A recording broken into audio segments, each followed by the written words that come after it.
People are still going nuts over the recent election results. The left is still struggling to comprehend the fact that they lost and what this means for them.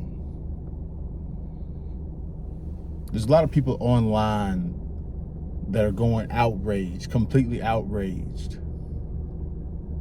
ending whole marriages, ending whole friendships,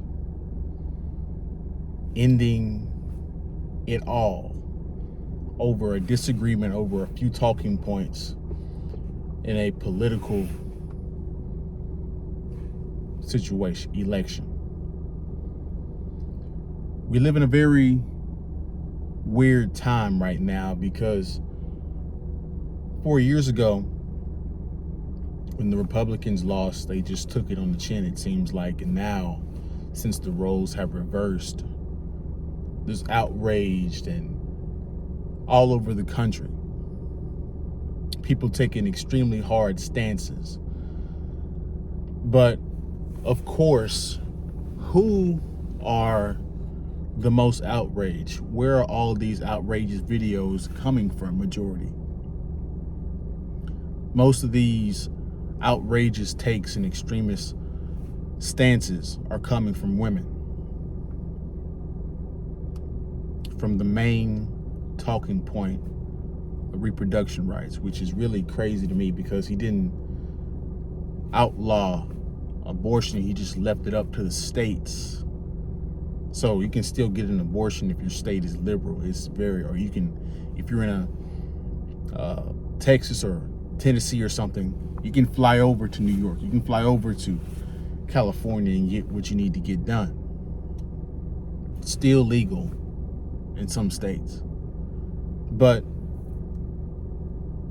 women have pushed themselves into a self-serving bias. And that's horrifying.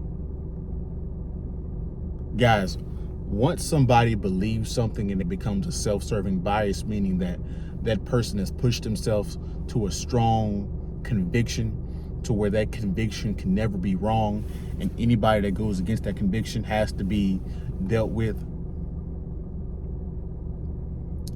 you're no longer in rationality. You're no longer in logic. And there's nothing anybody can do to help you. I told you guys that there's no win in relationships in this election. There's none. And I hate to break it to you guys, there's more liberal women than conservative women. Which means that you guys are either going to have to settle for a liberal woman, you're going to have to lie about your political affiliation, not even bring it up.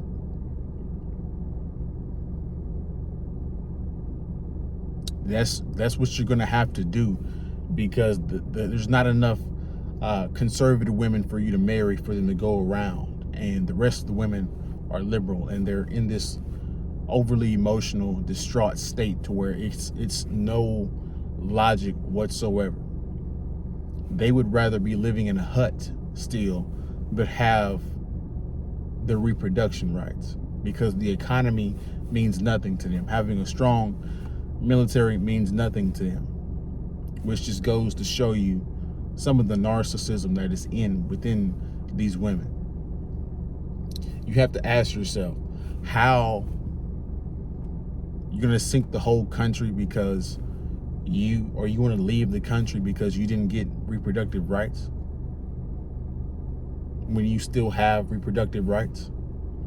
There's nothing nobody can help you to do or help you get over that. And then you got older women or people complaining about reproductive rights, and they're too old to have kids.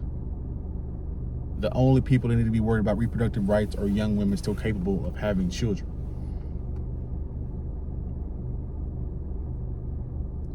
They care more about that than a secure border. They care more about that than they do a strong economy. They care more about that than a strong military to defend us. They care more about that specific talking point than everything else. They're willing to crash the whole society because they didn't get that one right. And so this is what the narcissism is, guys. You got to ask these people, what's the societal benefit of feminism? Delaying careers, which means what? You're having babies whenever your natural cycle, at the tail end of your natural cycle of fertilization.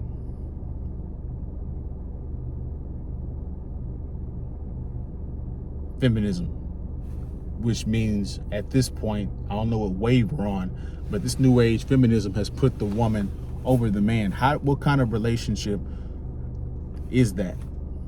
Where you lead the man around, you tell him what to do, you make more money than him, you boss him around, tell him what to do. How does that help families? How does that help society? When you're initiating the divorces,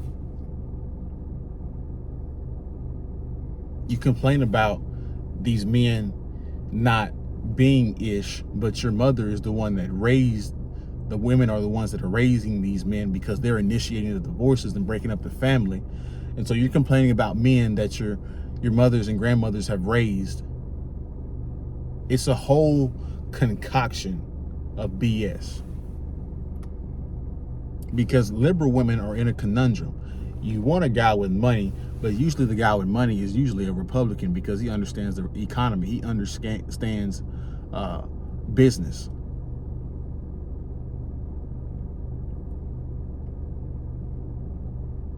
The liberal guy is broke being a teacher somewhere.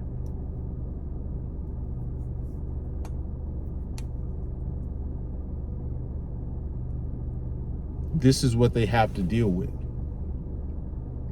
And they don't see it coming. And just from the recent talking points of Van Jones, I mean, guys, I seen Van Jones. Like, you know, Van Jones is married to a white woman. So off the rip, I don't know why so many black women like look up to him and idolize him. Because he would never be seen or be dating any of you, but you still support him because he's bought and paid for. All these fake tears, fake outrage. Same thing with Joy Reid. She literally blamed the election on white women,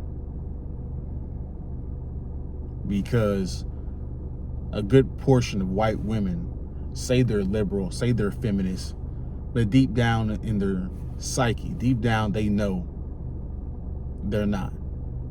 And we're starting to see it because push is starting to come to shove.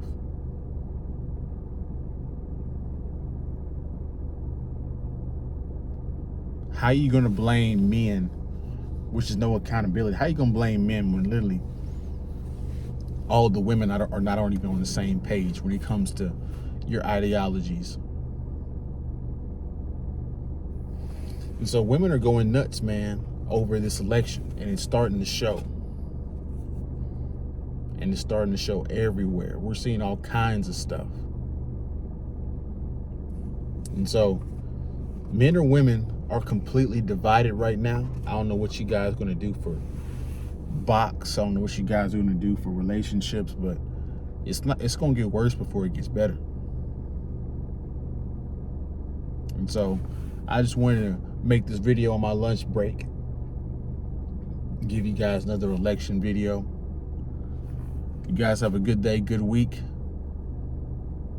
Don't forget to like, comment, subscribe. Should it be like the video? I will see you guys in the next one, man. Peace.